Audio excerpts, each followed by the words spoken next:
வீட்டுக்கு ராஜா, ஊருக்கு ராஜா, காட்டுக்கு ராஜா. காட்டுக்கு ராஜா யாரு?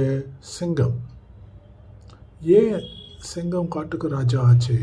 யார் அது காட்டுக்கு ராஜான்னு சொன்னாங்க? மற்ற அனிமல்ஸ் எல்லாம் இருக்கிறச்ச some animals are bigger than சிங்கம், some are wiser than சிங்கம். இந்த மாதிரி எல்லாம் இருக்கிறச்ச சிங்கம் தான் எதுக்கு ராஜா? King of the forest. இதே தான் நமக்கு வீட்டுக்குள்ளேயும் ஊருக்குள்ளேயும் இருக்கு இல்லையா? அது எதனாலன்றது இந்த வீடியோவோட backdrop. Request, kindly like, share and subscribe. Please support us. Video பாருங்கள். ஏன் நம்ம எல்லாருமே காட்டுக்கு ராஜான்னு சொல்றோம் அப்படின்னு நம்ம என்னைக்காவது நினைச்சு பார்த்திருப்போமா? மற்ற எல்லா விலங்கை விட சிங்கம் வந்து பெரிய விலங்கு அப்படிங்கிறதுனாலயா?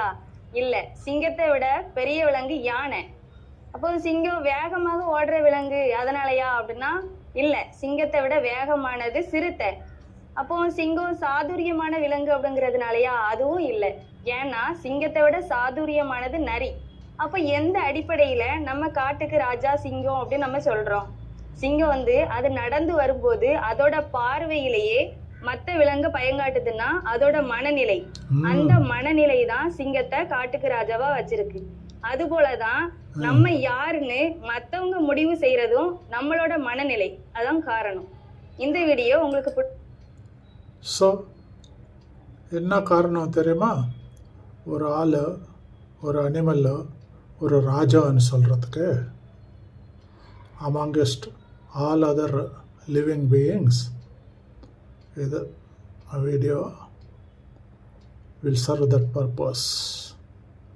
Request, please like, share and subscribe and support us. Thank you.